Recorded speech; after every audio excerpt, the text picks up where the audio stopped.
Good evening and welcome to Perigo. I'm Lindsay Perigo and I'm dangerous. Perigo is Portuguese for danger, and I seek to be that to the enemies of life, liberty and the pursuit of happiness. High on the list of entities I wish to endanger are wowsers, sanctimonious busybodies who won't be satisfied till all recreational substances like alcohol and tobacco are banned and banished from the face of the earth. A viewer, Dick, has just written me, quote, "I am an ex-smoker and subsequently have adopted a very strong anti-smoking attitude. I am a CBD older resident and spend some of my time walking around the city area during the day. During these walks, I encounter numbers of people smoking cigarettes with a resulting contamination of the air that I'm breathing. I would like to see cigarette smoking completely banned from all public areas within the CBD. But I then have this argument with myself as to whether this would be impacting unfairly on the rights of those who choose to smoke." Unquote. Don't be a dick, Dick. Breathing negligible amounts of second-hand smoke in the open air is not going to kill you, not even close.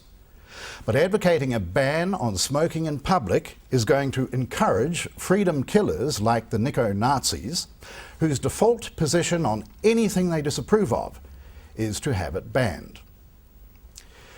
Years ago, the National Socialist government of Headmistress Shipley passed legislation banning the magazine Cigar Aficionado, in breach of our Bill of Rights, which upholds freedom of publication, and reminiscent of the fanatical anti-smoking campaign waged by the original National Socialists, Adolf Hitler's.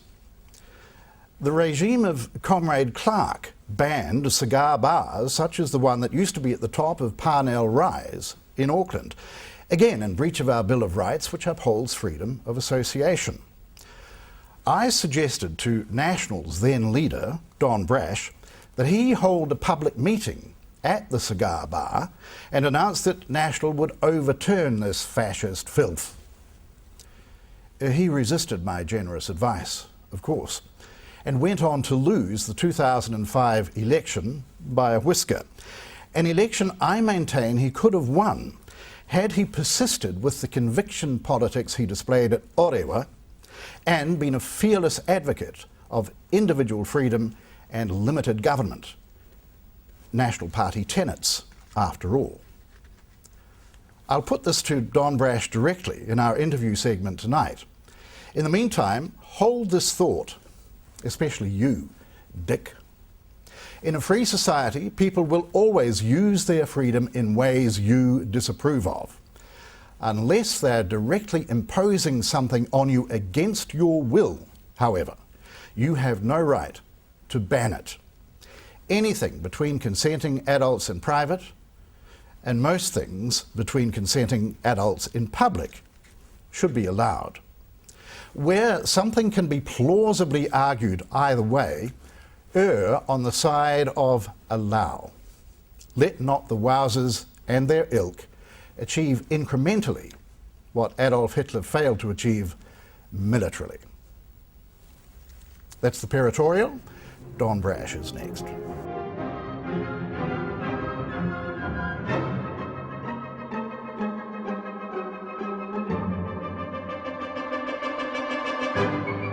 Welcome back to Perigo, and welcome to Perigo to my old friend, sparring partner, former National leader Don Brash. Good evening. And of course, former Governor of the Reserve Bank and former many things. And to me, at one stage, my former friend, because I was rather displeased with you, but we'll come to that. I have to say that I was completely traumatized, have been ever since you turned down my cigar bar proposal. I've had to have counselling, I have post-traumatic stress disorder, and it's all entirely your fault. What have you to say for yourself? Well, I guess my default position is a bit like your default position. Freedom is something we should all have as much of as possible. But freedom is never something which is unqualified. And I guess when I think about that, I think about the question of seatbelts in cars. Now, the libertarian might say, well, let people make their own decision about whether they wear seatbelts. Let car companies decide whether they put them in cars. But wait a minute, what about children?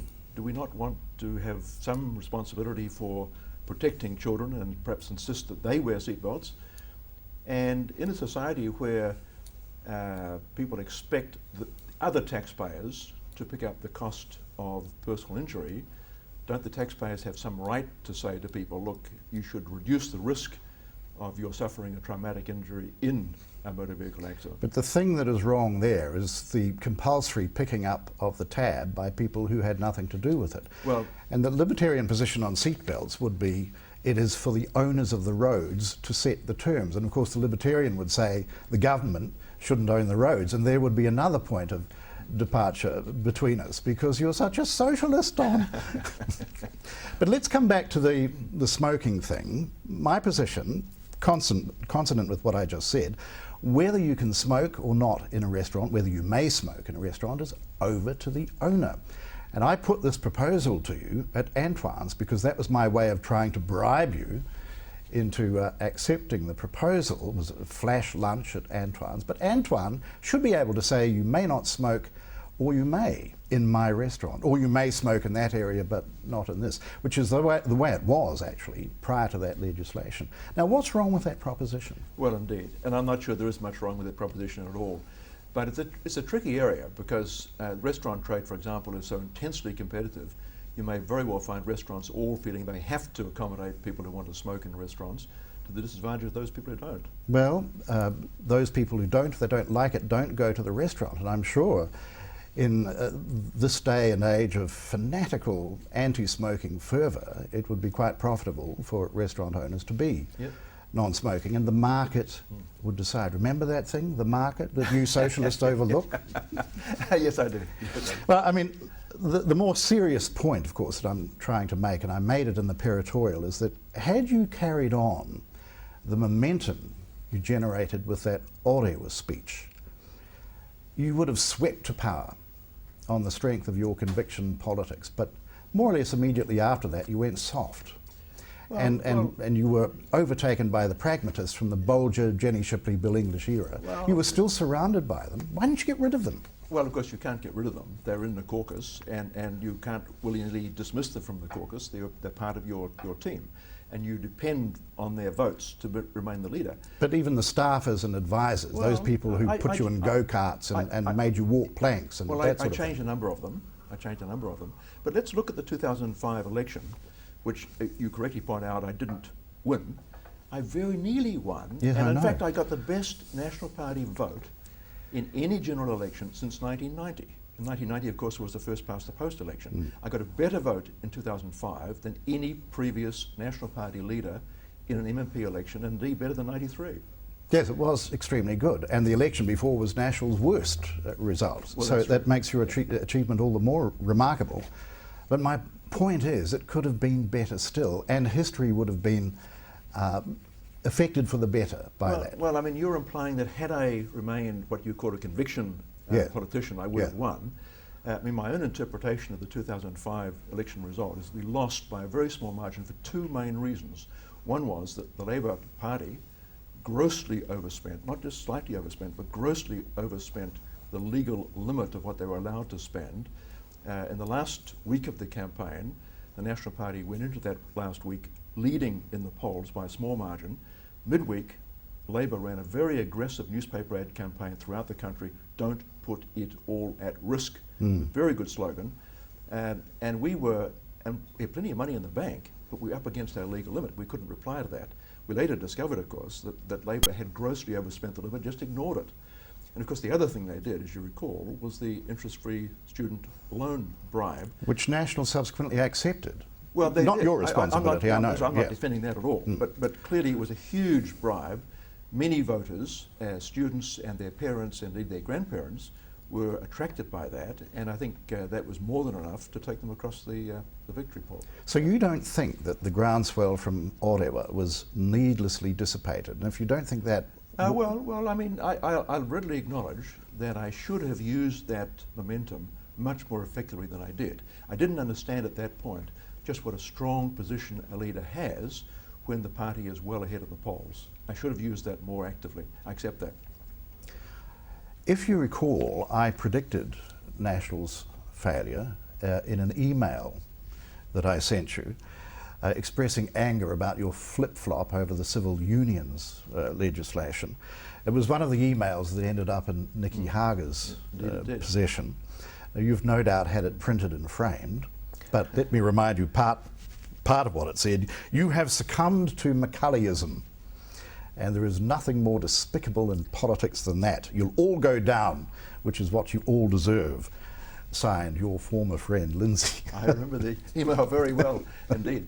I handled that very badly, let's be quite clear about it. I voted for the Civil Unions Bill at the first reading and voted against it in the second reading, while saying that if there were a referendum on the issue, which I supported there being, I would vote in favour of it. You've already lost me already. Well, that's right. You're like Obama, who said I was for it before I was against it. Well, I certainly offended everybody, including you. Yes, you did. So I did. That was one of my worst decisions when I was in politics. Why did you do it? Well, because I was persuaded, I think wrongly, that because this was such a major change in our civil institutions, that in fact giving people a chance to vote on it would be a sensible thing to do.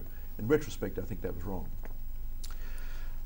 John Key, another point of departure between us, or is it? I want to check this out, because you say in the foreword to my upcoming book, plug, that this is one of the points of departure between us, the efficacy of a Key-led government. Now, you wrote this before John Key's government was elected, and we had a Key-led government. I was and remain pessimistic. What's your view 2.5 years down the track? Frankly, I feel disappointed in the performance of the government on two quite separate grounds. I think first of all on the economic policy grounds, I think they've been a great disappointment to me. And secondly, of course, on the whole race relations area, they've been a great disappointment to me. I think on the economy, the government has clearly given up any prospect of closing the income gap between New Zealand and Australia. That clearly is something they've talked about. John Key said both before the election and since the election that he's committed to the goal, but there's no evidence at all that they're adopting policies which might actually achieve that. And he set up a task force to that end. Which I chair. Yes, that's right. And he blithely ignores all your recommendations. Well, not only my recommendations, the task force's recommendation. And the people on that task force are, I think, substantial and heavyweight opinion leaders. One of them, of course, is Judith Sloan, who was a member of the Australian Productivity Commission for more than a decade. Is now Professor of Economics at Melbourne University, very competent. Another one, David Cagle, who of course was deputy leader of the Labour Party under Helen Clark for part of the 90s. These are people not just Don Brash clones. And we came up with a series of recommendations which the government's ignored. I guess at least as serious is that they're showing no sign of doing anything else which might close the gap. I mean, let's face it, we are 4 people, we've got some good advisors, but we're not the fount of all wisdom. If there was some other program or some other cunning plan, I would feel much more relieved, but there's no evidence of that at all. And the issues which everybody can see need to be dealt with, for example, the age of eligibility for New Zealand superannuation.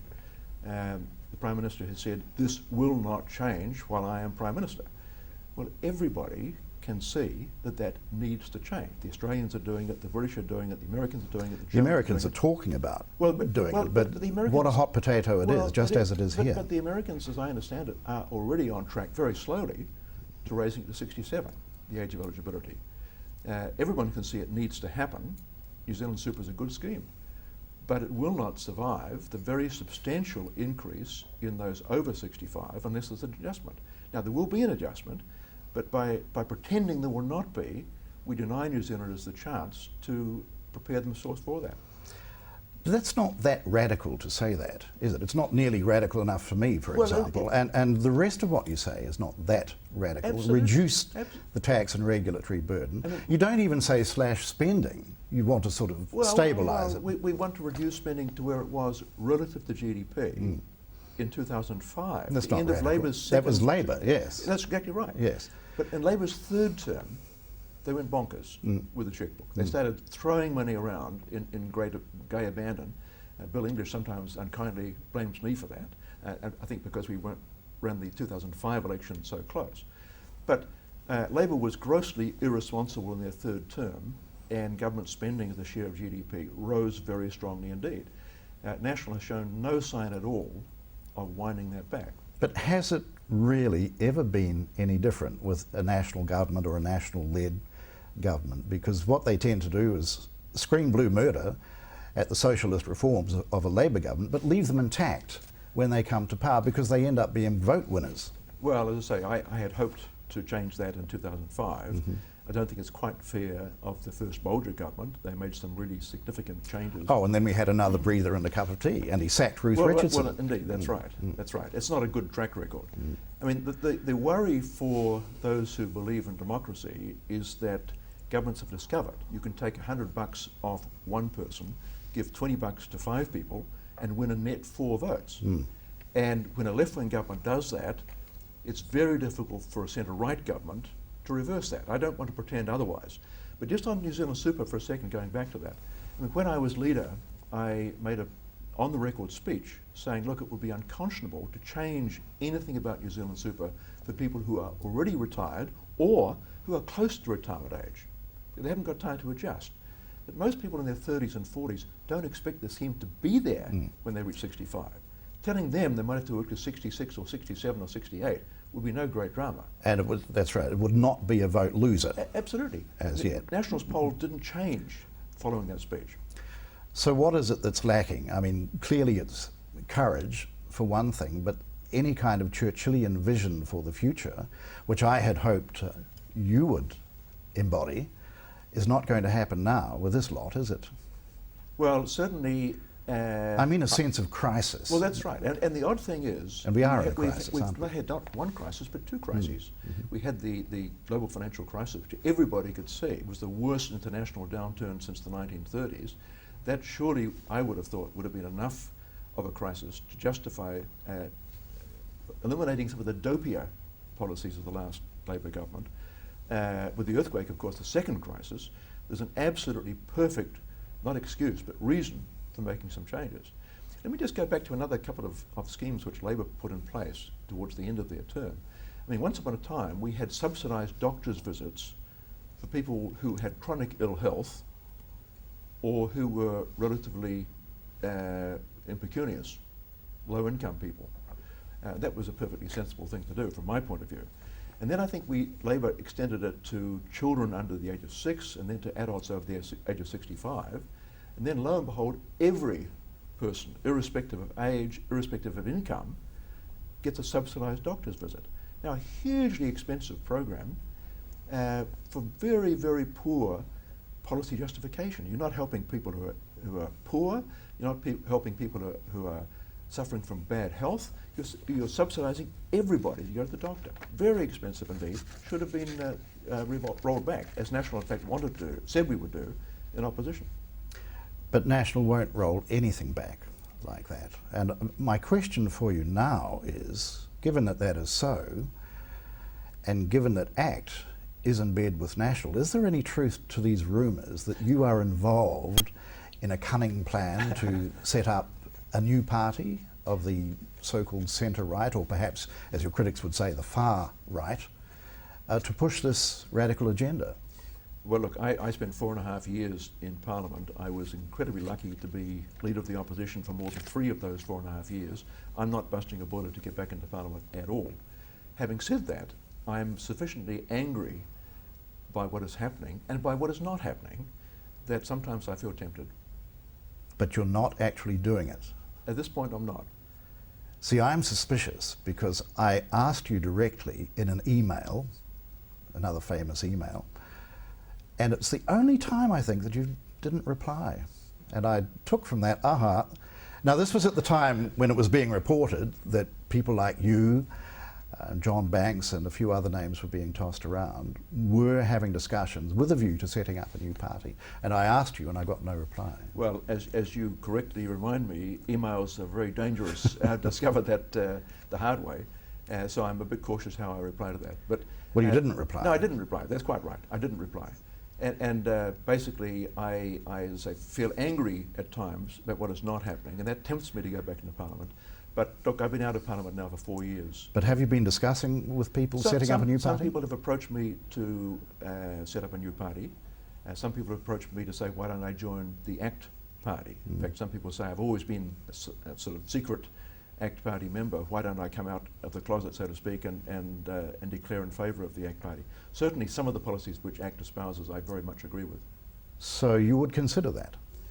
I've made no decisions at all at this point. We could classify this as work in progress, or under consideration. Under consideration, I think, is the best way of putting it. Now, just going back to emails, do you know to this day who leaked them to Nicky Hager? No, I don't. I wish I did. I was very disappointed in the initial police investigation of that. They treated the matter in a very cavalier way. 9 months after I lodged a formal complaint with the police, they said to me they had not, at that point, interviewed any of the most obvious suspects, people like Winston Peters, who said he had had the emails. And when I said, look, when are you going to do this? This was the middle of, I think, 2007. They said, well, you know, we can't do it in the near future because of APEC. I said, because of APEC? What's APEC got to do with it? They said, well, APEC leaders are meeting in Sydney. I said, yes, in 3 months' time they're meeting in Sydney. This is Wellington in the middle of 2007. Why can't you interview all of the obvious suspects over the next week? I mean, they treated the thing in a very cavalier way.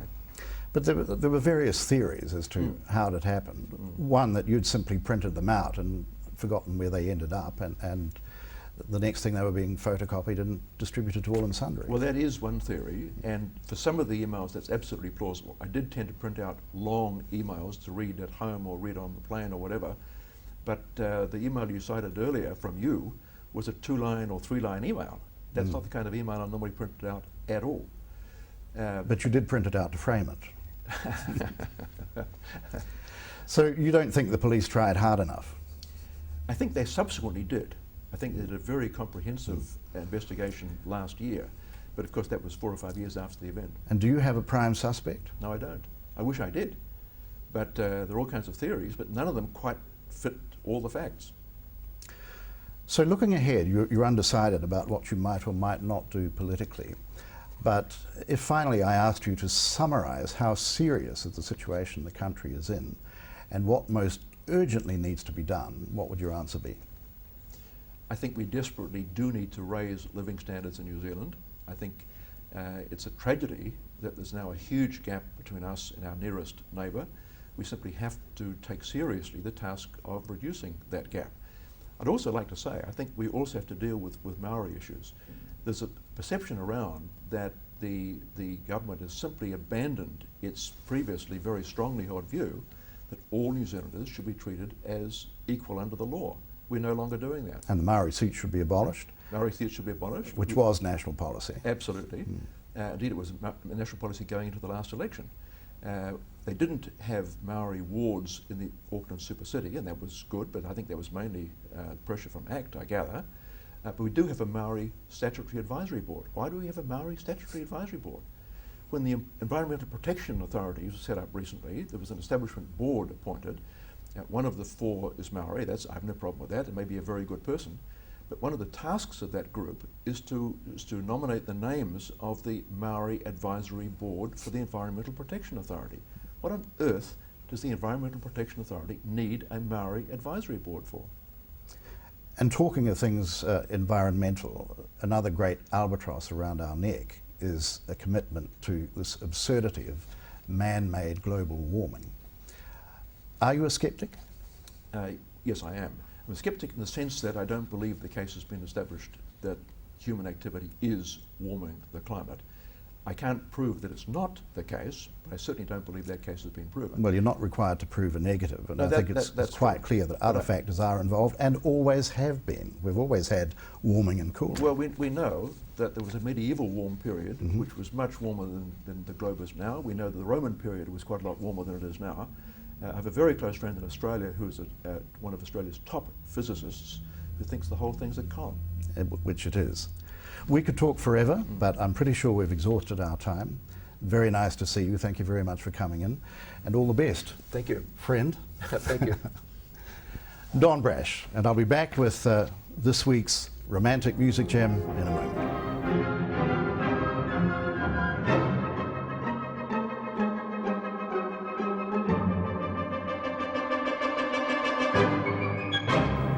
My thanks again to Don Brash for being tonight's guest on Perigo.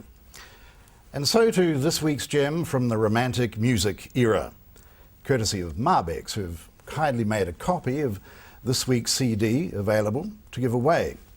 To go into the draw and/or comment on any aspect of our program, email me, linz@lindsayperigo.com. L-I-N-Z, Liberty in New Zealand, linz@lindsayperigo.com. And congratulations, incidentally, to Angelina Weir and Michael Taylor, winners of the Cavalleria and Romeo and Juliet CDs, respectively. The redoubtable Placido Domingo features on tonight's CD, or should I say double CD, the very best of Placido Domingo, a compendium of performances, mainly operatic, by the great tenor from 1974 to 2002. This is the rapturous Dai Campi dai Prati from Boito's Mephistopheles. Till next time, for reason, freedom and excellence, I'm Lindsay Perigo. Good night and good premises.